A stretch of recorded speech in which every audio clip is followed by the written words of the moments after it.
情丝心又乱，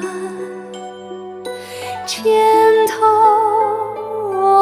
万绪仍纠缠，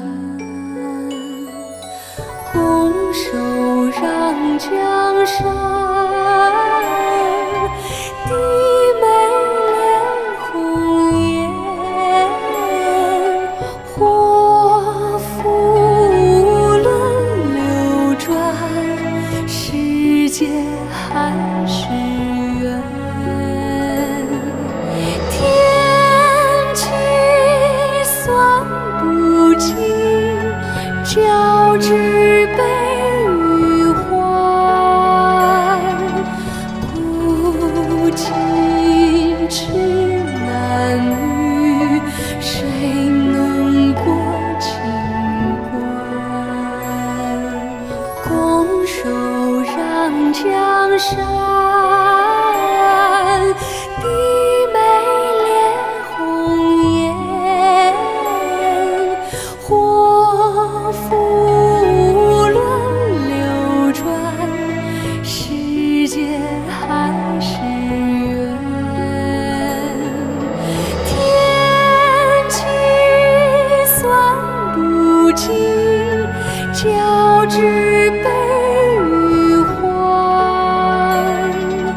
古今痴男女，谁能过情关？谁能过情关？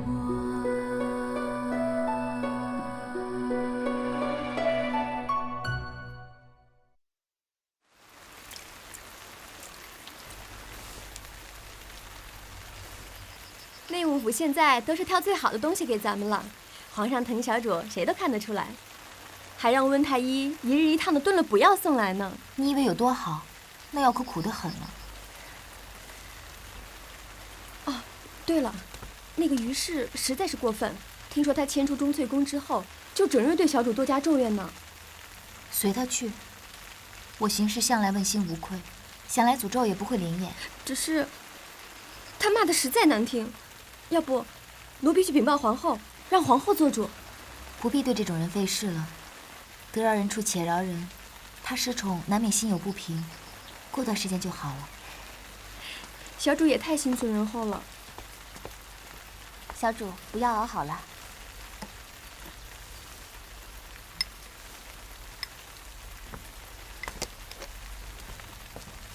最近的药似乎酸得很，许是温大人开的新药方吧？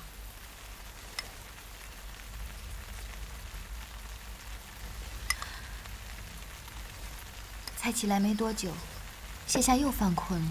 哼，小主这2日特别爱睡，刚起来不久就又犯困了。扶我进去睡会儿吧。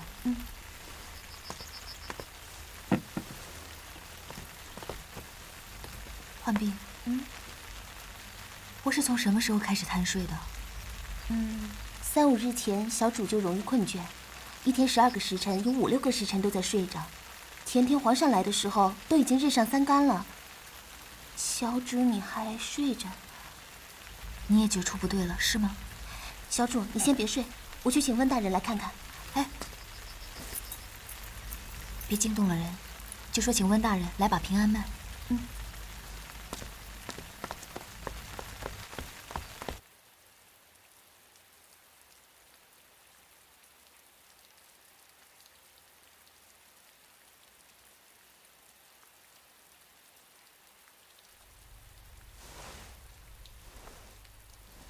小主得罪了，请小主忍着点痛。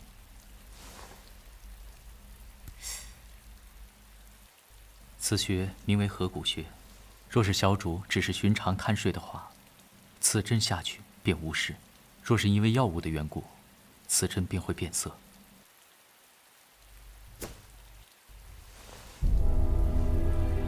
果然是有人在我的药里面动了手脚。小主，请看。这针上面有一层淡淡的青色，是什么？毒药？啊，那倒不是。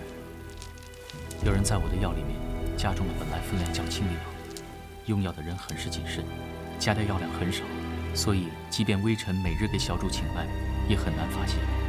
可是即便如此，若按此药量长期的服用下去，小主刚开始会神思倦怠、常瞌睡，不出半年，便会神志失常、行动迟怠。果然看得起我，竟用这么高明的手段来对付我。这幸而发现的早，微臣好好调理一下，小主便无事了。这分明是想置小主于死地呀！此手段太过阴毒了。后宫争宠，向来是无所不用其极，当真是防不胜防。若不是温大人，皇儿恐怕到死也如在梦中。都是微臣疏忽渎职，才让小主受罪。微臣以后一定要格外加小心，从抓药到熬制，直到小主服下，微臣都会亲力亲为，不让他人插手。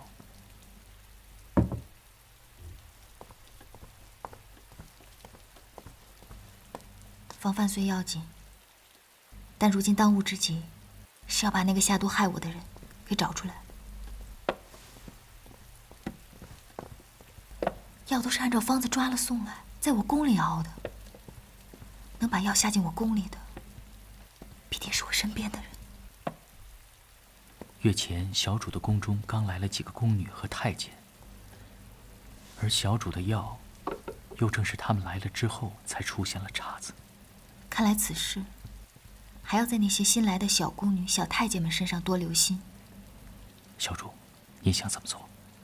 那就请温大人与皇儿同演一出戏，装作若无其事，免得打草惊蛇。微臣但凭小主吩咐。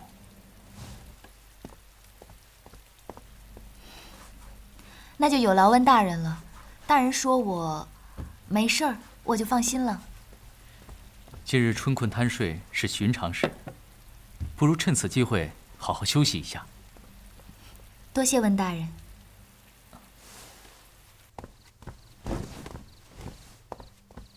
小主，奴婢在宫墙底下面发现了一个小洞，像是新开不久的，有些古怪。祸气萧墙，必定是有人在门户上做了手脚。你只装作不知道。明天煎药时分，让小允子和你一道留神着，务必人赃并获，杀他个措手不及。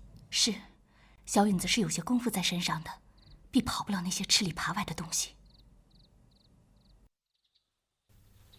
臣妾向皇后娘娘请安，向各位姐姐请安。快起来，赐座。谢皇后娘娘。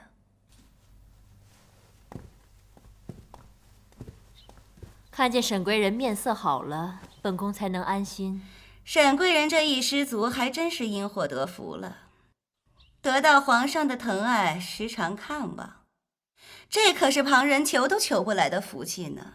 是啊，这几日我看千里池旁突然多了好些人，还不知道怎么回事呢。后来一想啊，明白了，估摸着都盼着跟沈贵人一样咕咚下去，皇上的圣鉴就到了。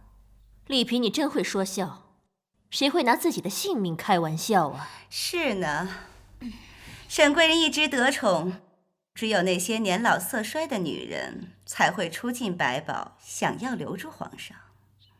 听了娘娘的话，臣妾真害怕，谁没有年老色衰那一天呢？等下臣妾得去宝华殿好好祈福，希望菩萨保佑，让嫔妾能和娘娘一般青春貌美。哼，菩萨要保佑这个那个，哪儿忙得过来呀？还是积善积德，自求多福才最紧要。听说沈贵人卧病之时，婉贵人时时侍奉在侧，怎的今儿个没陪着你？姐妹再情深，也架不住皇上的盛情啊。我听说皇上约了婉贵人去了上书房，所以今天才不能来。本宫说呢，所谓的姐妹情深，也不过如此。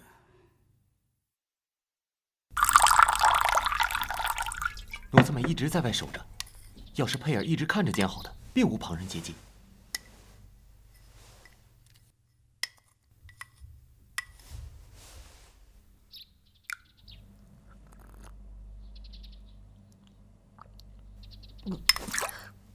还是下了药了。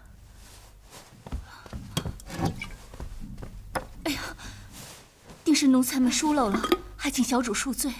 也不能全怪你们。能在你们几个人眼皮子底下把药下进去，还不被人发现，而且中间并没有人接近药罐，这件事情必有古怪。浣碧，一会儿你把药全都给倒了，别叫人瞧见了。是。你在看什么？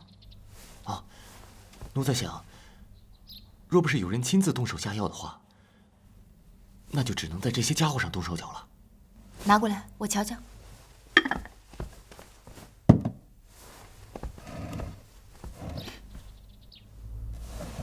并没有什么不妥，别是咱们动错了脑筋。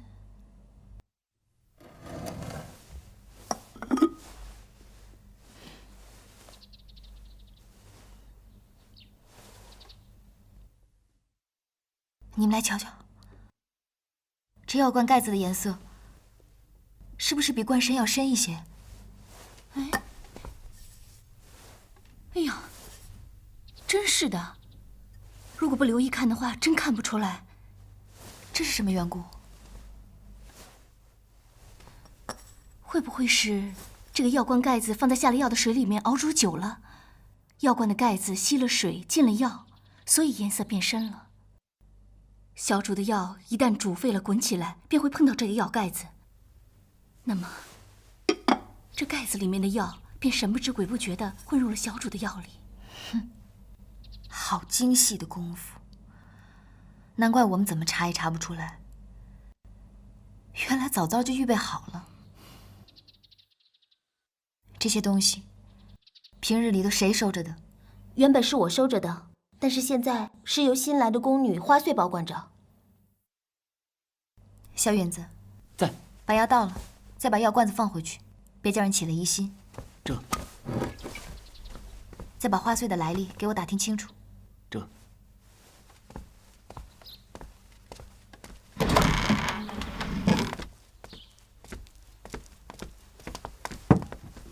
允公公，花穗，鬼鬼祟祟的站在我后头干嘛呢你？允公公，小厨房里不干净，你怎么一动大家过来了？本公公是这碎玉轩的长侍，这宫里哪有我不能去的地儿啊？我要不来还不知道呢。这么个破药罐子，怎么还跟着摆着给小主熬药啊？没得叫人看着还以为小主失宠了呢。即刻换个新的用上。公公有所不知，这熬药的东西不必名贵，且要用久的才好，否则伤了药性，轻易还换不得呢。你倒有理啊。那就先这么用着吧。是。好好当你的差，好多着呢。是。哎，对了，小主吃了药要午睡，赶紧把晚上的药熬上，别误了时辰。是。哎呦，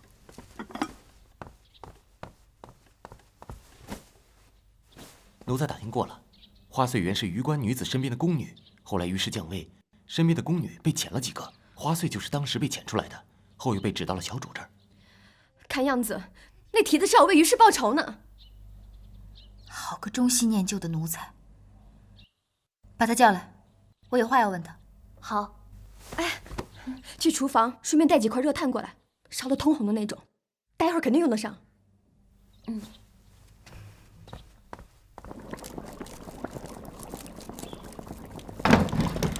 浣碧姐姐来了，小主的补药都快熬好了。不急，我在这待会儿再走。温太医说这些补药给小主补身最好，我一时也不敢疏忽，都看着呢。花穗啊，你虽然是新来的，倒也很忠心呢。能经碎玉轩伺候是福气，不敢不忠心。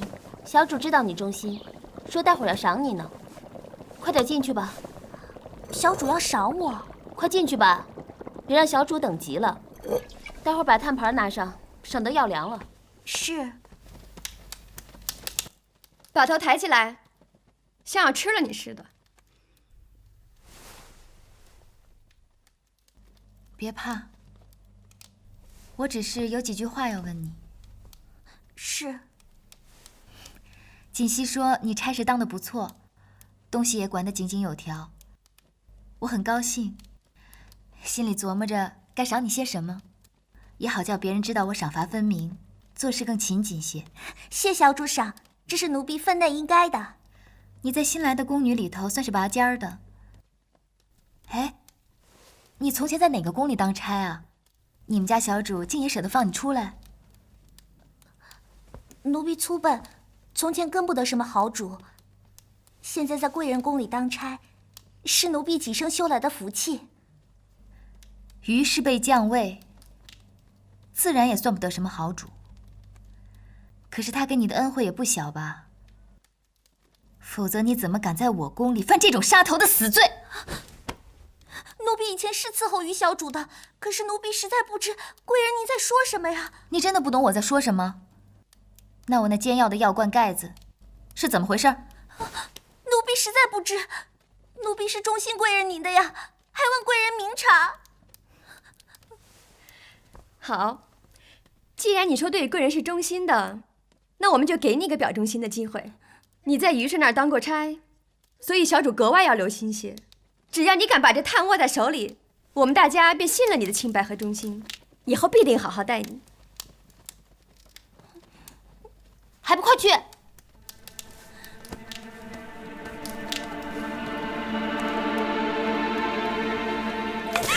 不敢吗？看来你对小主的忠心可假得很呢。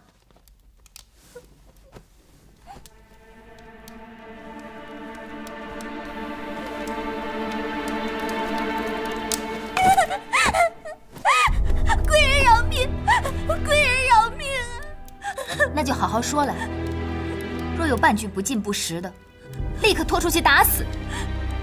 奴婢近来随于轩后，有一日，于小主叫了奴婢去，赏了奴婢不少金银，逼着奴婢去为他做事，奴婢也是一时糊涂，求贵人原谅，求贵人原谅。你只管说你的，这是你将功赎罪的机会，若有半分欺瞒，绝不饶你。于小主说，别的事不用奴婢操心，只要在小主的汤药饮食里面下药就行。奴婢按照于小主的吩咐，在墙角挖了一个小洞。于小主有什么吩咐，递了什么东西进来，便有人在墙角塞了纸条，奴婢去拿就是了。那药也是这样传递进来的吧？也是于是教你把盖子泡到药水里煮这样的奸诈法子？是。还有什么同党没有？再没有了，再没有了。那于是什么时候会递纸条递药进来？小允子，掰开他的嘴，把炭灌进去。我说。于是每隔一天，让人把药放在小洞里，奴婢去取就行了。每隔一天，那不就是今晚？拿药是什么时候？可有什么暗语？1更时分，听着宫墙外有2声布谷鸟叫，就是了。奴婢再学2声布谷鸟叫应他。你有没有见过送药那人？隔着墙，奴婢没有见到，只晓得是个男人的手，右手掌心上有条疤。小允子，捆了他去库房，别叫他寻短见。若有人问起来，就说我打发他去了沈贵人那里。这，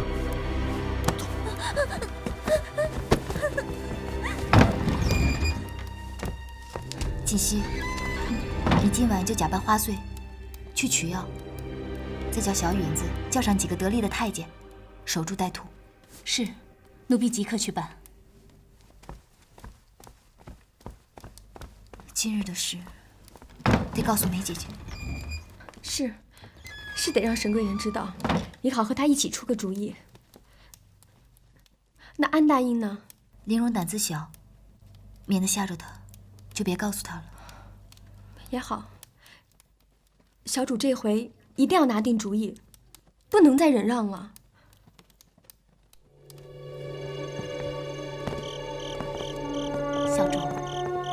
小允子已在上面，等那贼人一出现，便跳下去活捉了他。奴婢去看看。小允子是有些功夫在身上的，若不留神，还真看不出来他在那里。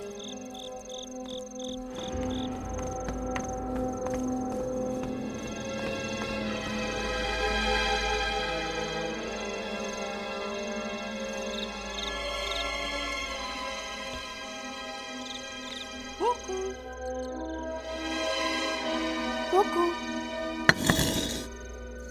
姑姑，姑姑，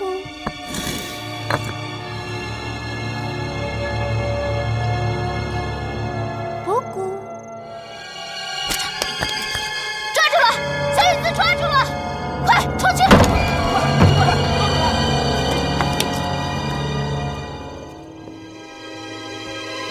放开我吧！求求你们，放开我吧！放开我吧！老实点，老实点！哎呀，求求你们放开我吧！跪下，小主，放了我吧！抬起他的头来，怕是旧相识。小印子，印公公，别来无恙啊！贵人吉祥。虽然我们长久不见，但好歹也是主仆一场。我问你什么答就是了。板子备下了吗？回小主的话都备好了。如今你在哪里当差呢？在榆关女子那儿。那可是委屈你了。当奴才的，只是跟着小主罢了，没得好坏。你倒是想得开。你当初不是跟着你师傅去了丽嫔那儿吗？怎么又跟着榆关女子去了？师傅想跟回贵人您，得罪了丽嫔，连带着奴才也受了冷落。丽嫔让奴才将功折罪，伺候榆关女子去。丽嫔倒是为你打算的长远。我问你，你大半夜在我宫外，鬼鬼祟祟在做什么？这小允子，在，给我狠狠地打这个背主忘恩的东西，打到他说实话为止。这，贵人饶命啊！贵人饶命啊！贵人饶命！贵人，我说的都是真的，贵人饶命啊！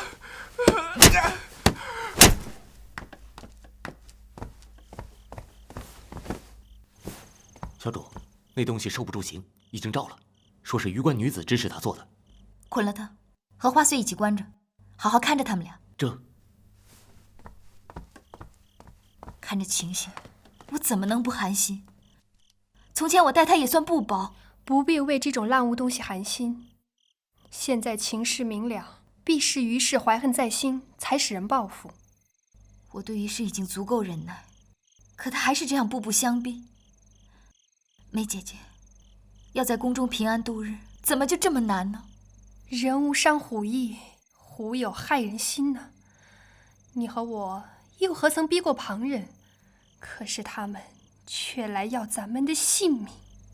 这件事情还是得向皇上皇后禀报。人赃俱在，于是推脱不了。只是皇上若还对他念了旧情，那倒是不好办了。毒药和诅咒并没有害死小主，倒还有活命的理由。可是欺君之罪，就死罪难逃了。小主可记得奴婢曾问过你，除夕夜里，一梅园是否有人鱼目混珠？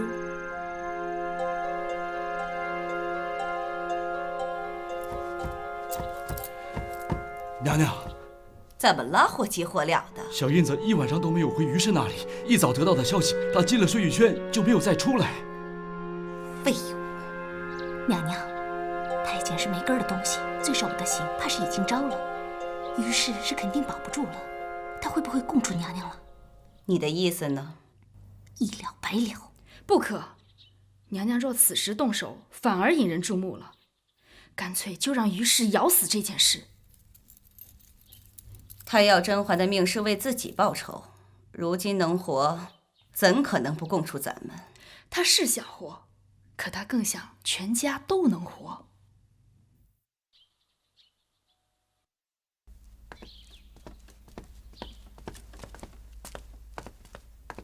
说了这么久啊？意思得说明白呀，我笨嘴拙舌的。你要笨嘴拙舌，还有几个聪明的？话是得说明白，还得说的让皇上动心爱怜，是不是？多谢公公指点。哎呦，咱们认识这么多年了，还来这一套？哎，皇上怎么说啊？还能怎么说？接下来就有劳公公您了。苏培盛，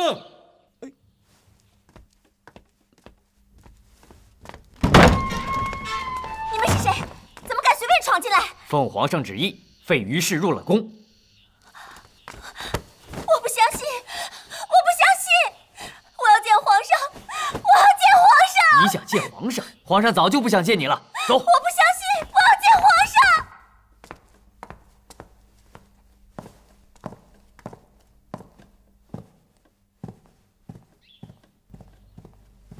臣妾给皇上请安，皇上万福金安。起来吧。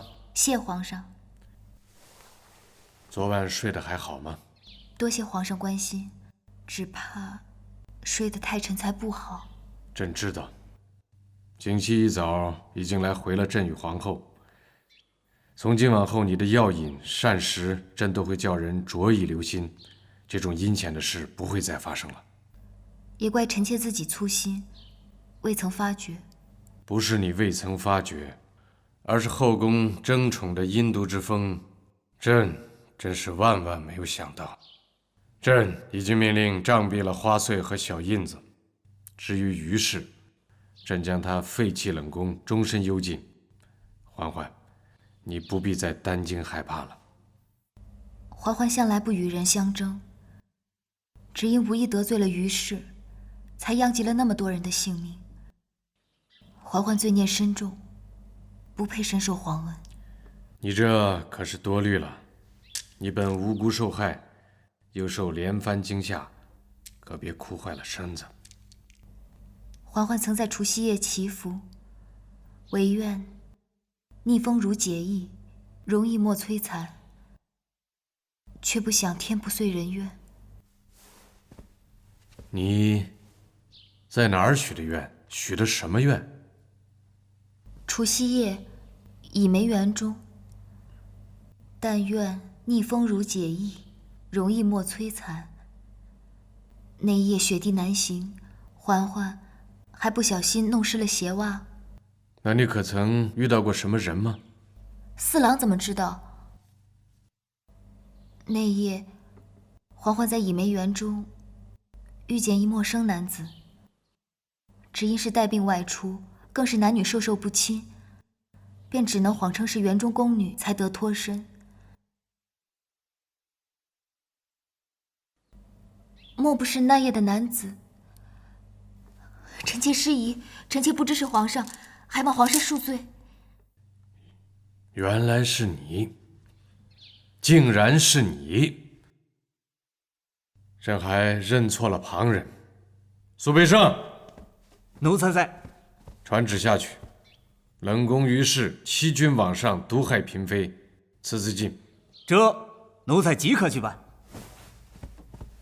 皇上怎么了？突然要赐死于氏？他欺君罔上，竟敢自称是那日在倚梅园与朕说话的人，借此攀附皇恩。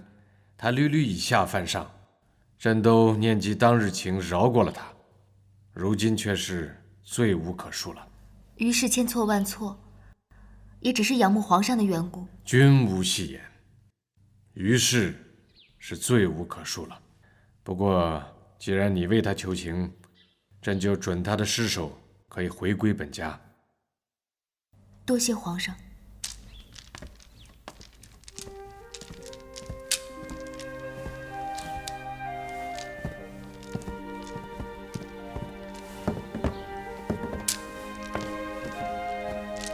那日在倚梅园中祈福，可曾带了什么心爱的物件吗？香囊、扇坠儿、珠花。不过是女儿家喜欢的玩意儿罢了。四郎若喜欢，嬛嬛再做一个便是。此番的事叫你受了惊吓，要做也要等到放宽了心再做。朕不急。咱们的日子还长着呢。叫你过来是想跟你说件事儿。户部请旨要设立井田，底下的官员众说纷纭，有赞成的，有反对的。朕想，与其让他们乱哄哄的，不如朕亲自去看一看。反正就在京郊，几日就能回来。田地是百姓的生计大事，比什么都重要。皇上什么时候走？已经打点好了，即刻可以动身。皇上出宫巡视，一切得自己保重。本想带着苏培盛，可他是个太监，出门不太方便。朕做亲王的时候，时常替先帝出巡，知道怎么保重自己。你好好在宫里养着身子，等朕回来。曹贵人的事儿办得怎么样了？娘娘别看他老低个头，跟闷葫芦似的，但凡说出2句话来，还挺有道理的。他已经替于氏去安顿家人了。他是心细，他若没有替娘娘办事的几个本事，那实在是不适合留在娘娘身边。说到本事，从前在王府还是你得宠些，怎的如今倒不如他了？曹贵人不是有个女儿吗？皇上总见她多些。是啊，哪怕有个女儿也是好的。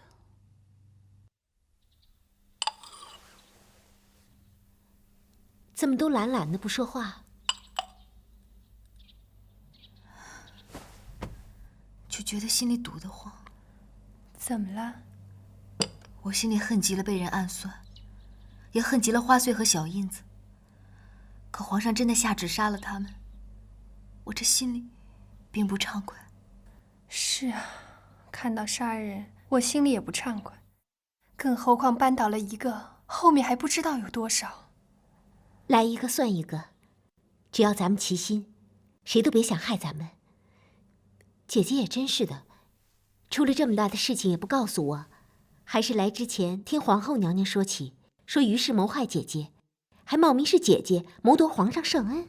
我不是故意要瞒你的，这种事儿听了伤神害怕，还是不知道的好。可是我把姐姐当做自己的姐姐，哪有姐姐出了事，妹妹还不知情的道理？还好，已经没事了。姐姐没事就好。皇上已经下旨赐死于氏了，谁要想害咱们，他就得死。别看林荣平时轻声细语的，却是个有主意的。小主，于是他不肯就死，在冷宫中大吵大闹，非嚷着要见皇上最后一面才肯就死。怎么见？这个时辰，皇上怕早已经出宫门了。难不成还容他活到皇上回来？回皇后了没有？皇后这几日头风发作，连床都下不来，自然是管不了这事。那就只剩华妃能管这事儿了。华妃那里什么动静都没有，说是身子不爽快。她素日与于氏走得近，这会子怕避嫌还来不及呢。于是他口口声声地说是受人诬陷，还砸了毒酒，形同疯妇，还在宫中大骂我们小主，言语恶毒，令人不忍耳闻。随他去吧，垂死挣扎。姐姐，我看时候也不早了，我就先回去了。路上小心。妹妹慢走。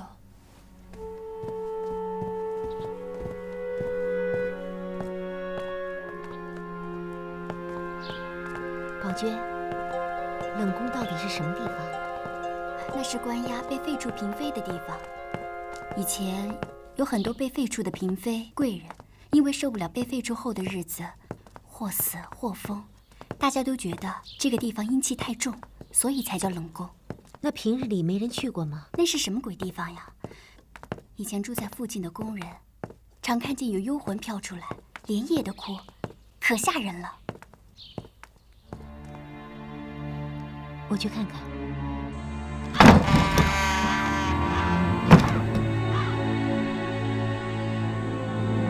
小主，咱别进去了，怪怕人的。放开我！放于是你就认命了。放开我！放手！放开我！哟，安答应怎么到这儿了？甄姐姐听说于氏辱骂不休，让我来看看怎么回事。放手！放开我！放开我！怎么，公公的差事还没了吗？哎，还撒泼呢？怎么是你？怎么会是你？皇上呢？放开我！放开我！把他扯开！皇上是万金之体，怎会随意踏足冷宫？都是甄嬛，都是这个贱人，我的皇上非杀了我不可。你这般不肯就死，不就是想死得明白吗？那我便来告诉你，甄姐姐的药中是你动的手脚吧？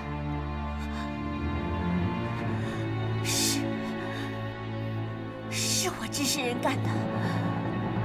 要不是他，我怎么会失宠于皇上，落到今天这般田地？我恨不得啃他的骨头，喝他的血，叫他这个贱人永世不得长生。恨不得有什么用？成王败寇，你还不乖乖伏诛？我不能死。我和皇上初心相遇，皇上喜欢听我唱昆曲，他不舍得让我死。除夕之夜倚梅园中，逆风如解意，容易莫摧残。你顶了姐姐的恩宠，还有何脸面活在世上？是他，竟然是他！不，我不能死，我不能死！皇上，皇上，你喜欢听我唱昆曲？借一步说话。我再给您唱啊，皇上。小主啊，皇上心烦，皇后头风又犯了，可不能容他这么继续闹下去。皇上，小主不知，皇上是赐他自尽，可这疯妇砸了药酒，撕了白绫，简直是无计可施。公公服侍皇上很久了吧？奴才服侍皇上已30余年了。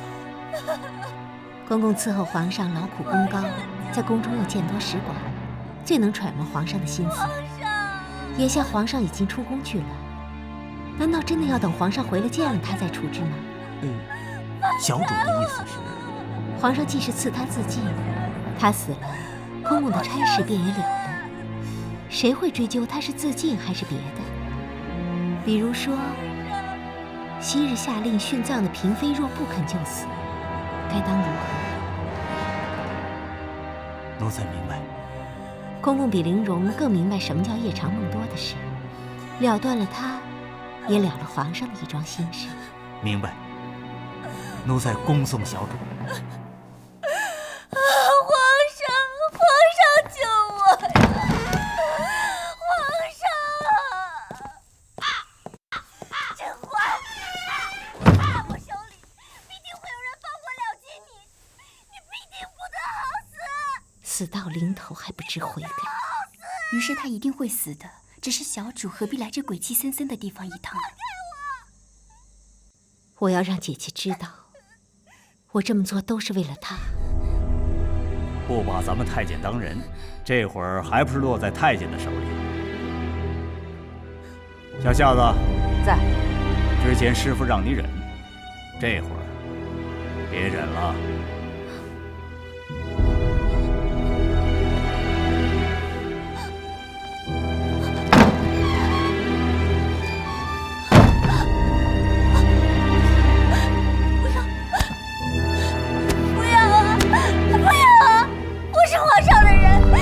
不可以杀我的！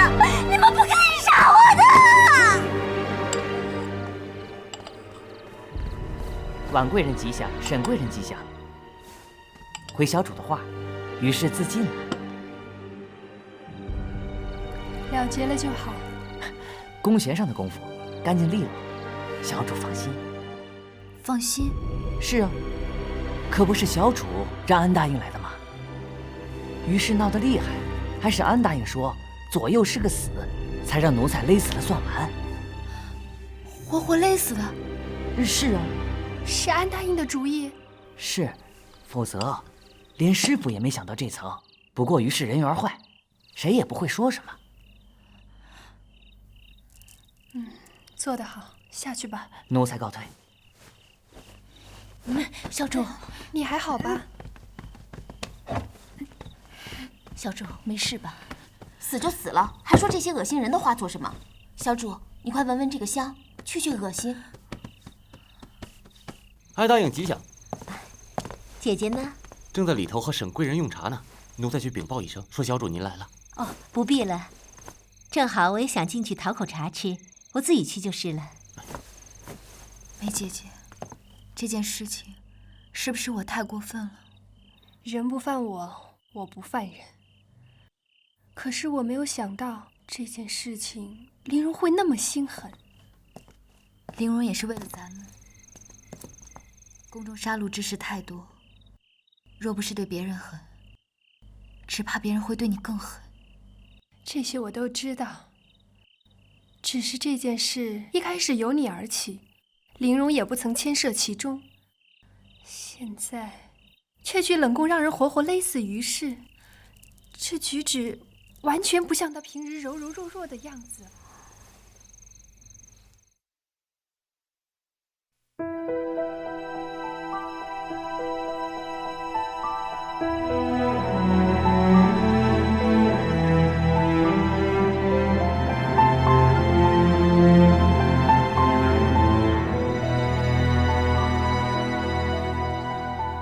旧梦依稀，往事迷离，春花秋月里，如里看花，水中望月，飘来又浮去，觉来有生君去，无语翻云覆雨里，最两情相惜，两心相依，得来复失去。有时待鹤，有歌待影，有心待相惜。望长相思，望长相守，却